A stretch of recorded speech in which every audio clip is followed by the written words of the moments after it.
Autism గురించి తెలుసుకుందాం. Virtual autism అనేది మెదడుపై ప్రభావం చూపించే అంశమని డాక్టర్ ప్రియాంక నసూరి అన్నారు. 2018లో రోమేనియన్ మనస్తత్వవేత్త మారియస్ టియోటర్ జాంఫియర్ రూపొందించిన పదబంధంగా దీన్ని ఆమె పేర్కొన్నారు.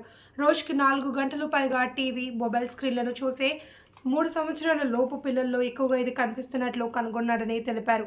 సామాజిక నైపుణ్యాలు పేలవంగా ఉండడం, అర్థం చేసుకునే సామర్థ్యం లేకపోవడం, తక్కువ కమ్యూనికేషన్ నైపుణ్యం ఉండడం వంటి లక్షణాలు వర్చువల్ ఆటిజం కనిపిస్తాయి అని సదరు ప్రాంతాల్లో చేసిన అధ్యయనంలో కనుగొన్నాడని వివరించారు. ఇది ఆటిజం స్పెక్ట్రమ్ డిజార్డర్తో బాధపడుతున్న పిల్లలలో కనిపించే ప్రవర్తనల మూలకాలు తేల్చారు. కాగ్నేటివ్ ప్రవర్తన చికిత్స, జాయింట్ అటెన్షన్ థెరపీ, సామాజిక నైపుణ్య శిక్షణ ద్వారా వర్చువల్ ఆటిజంను నయం చేయవచ్చునని తెలిపారు. వివరాలు చూద్దాం. హాయ్ అండి, నమస్తే. నేను డాక్టర్ ప్రియాంక నసూరి. ఈరోజు వర్చువల్ ఆటిజం గురించి చెప్పబోతున్నాను. ఆటిజం అనేది ఒక డెవలప్మెంటల్ డిజార్డర్ వల్ల వస్తుంది. పిల్లల్లో యూజువల్గా 3 years ఏజ్ వచ్చేసరికి డయాగ్నోస్ చేయడం అనేది జరుగుతుంటుంది. ఈ ఆటిజం ఉన్న పిల్లలు సోషల్ బిహేవియర్ అంటే వేరే వ్యక్తులతో ఇంటరాక్ట్ అవ్వకపోవడం, కానీ పేరు పిలిచినా పలకకపోవడం, ఇలాంటి బిహేవియర్స్ అన్నీ వీళ్ళల్లో ఉంటాయి. కొన్ని రిపిటేటివ్ మూమెంట్స్ చేస్తుంటారు, అంటే చేసిన పని చేయడం, అన్న మాటనే అనడం, ఇలాంటి రిపిటేటివ్ మూమెంట్స్ కానీ, సోషల్ యాక్టివిటీ లేకపోవడం కానీ, లేదా కొంతమందిలో స్పీచ్ డిలే అనేది ఉంటుంటుంది. అయితే ఈ మధ్య కాలంలో కోవిడ్ తర్వాత అత్యధికంగా చూస్తున్నది పిల్లల్లో ఏంటంటే మొబైల్ ఎడిక్షన్, లేదా మొబైల్ స్క్రీన్ టైం అనేది 3 గంటల కన్నా పైన ఉంటే ఆటిజం కాకపోయినా ఆటిజంలో ఉండే సిమిలర్ ఫీచర్స్ ఈ పిల్లల్లో కనబడుతున్నాయి. అంటే వాళ్ళ పేరు పిలిచినా పలకకపోవడం, వేరే వ్యక్తులతో కలవడానికి ఇష్టపడకపోవడం, మాటలు లేటుగా రావడం, కొంతమంది ఇంటలెక్చువల్ బాగుండొచ్చు, కొంతమంది ఇంటలెక్చువల్ తక్కువ ఉండొచ్చు.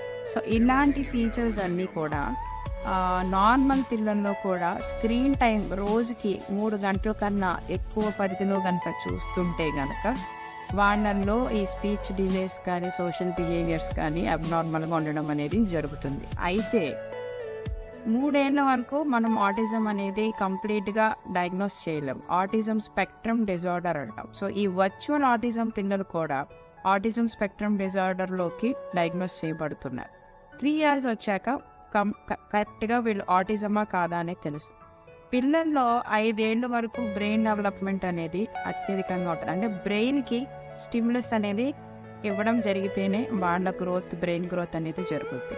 కానీ ఈ 5 ఏళ్లలోపు వీళ్ళు ఫోన్లు చూడడం వల్ల ఆ బ్రెయిన్ స్టిమ్యులస్ లేక, ఇంట్లో మాట్లాడే వాళ్ళు లేక, స్పీచ్ డిలేస్ కానీ ఇలాంటి బిహేవియర్స్ అన్ని డెవలప్ చేస్తున్నారు. సో దీనికి మనకు కారణం తెలుసు. వర్చువల్ ఆటిజంకి ఏదైనా చేయగలము అంటే ఫస్ట్ థింగ్, ఇలాంటి లక్షణాలు ఏమన్నా ఉంటే స్క్రీన్ టైం కనుక 3 గంటల కన్నా పిల్లలు ఎక్కువ చూస్తున్నారంటే ఫస్ట్ స్క్రీన్ కట్ చేయండి. అది టీవీ అవ్వచ్చు, మొబైల్ అవ్వచ్చు. సో స్క్రీన్ టైం అనేది కట్ చేసి పిల్లలతో ఎక్కువ మాట్లాడడం, ఎంగేజ్ చేయడం అనేది చేస్తే పిల్లలు నార్మల్ అవుతారు. అలా కనుక నార్మల్ అయినట్ల వాళ్ళని వర్చువల్ ఆటిజం అంటాం. ఫ్యూచర్లో ఇబ్బంది ఉండదు. అదే ఆటిజం పిల్లల్లో వాళ్ళకి థెరపీస్ అనేవి ఉంటాయి. ఆక్యుపేషనల్ థెరపీ అని, అంటే వాళ్ళ జీవన శైలి నార్మల్ పీపుల్లా లివ్ చేయడానికి థెరపీస్ అనేది కండక్ట్ చేస్తూ ఉంటారు అనమాట. సో వర్చువల్ ఆటిజం ట్రీట్మెంట్ అనేది మన పిల్లలు వెళ్ళకుండా ఆటిజంలోకి కన్వర్ట్ అవ్వకుండా చూసుకునే బాధ్యత మన చేతిలోనే ఉంది. సో రేపొద్దున మీ పిల్లలు ఎవరన్నా ఇలాగ ఇబ్బంది పడుతుంటే ఫస్ట్ దానికి కారణం స్క్రీన్స్ ఏమన్నా ఏంటా అనేది చెక్ చేసుకోండి. అవి కట్ చేసి పిల్లలతో ఎక్కువ టైం స్పెండ్ చేయండి. ముఖ్యంగా ఇలాంటి ఫీచర్స్ ఉన్నప్పుడు వెంటనే డాక్టర్ హెల్ప్ తీసుకోవడం చాలా ఇంపార్టెంట్. ఇది అందరికీ ఉపయోగపడుతుంది అనుకుంటున్నాను. ఎందుకంటే ఇవాళ పిల్లల గ్రోతే మనకి రేపు వాళ్ళ ఫ్యూచర్ అనేది డిపెండ్ అవుతుంది. సో ఆ చిన్ననాటి గ్రోత్ అనేది చాలా ఇంపార్టెంట్. టైం మనం ఎర్లీగా ఉన్నప్పుడే వేస్ట్ చేయకూడదు. ఉన్న టైంని యూటిలైజ్ చేసుకోవాలి. అందరికీ షేర్ చేయండి, ఎందుకంటే ఇది చాలామంది పేరెంట్స్కి కూడా ఉపయోగపడుతుంది. Thank you.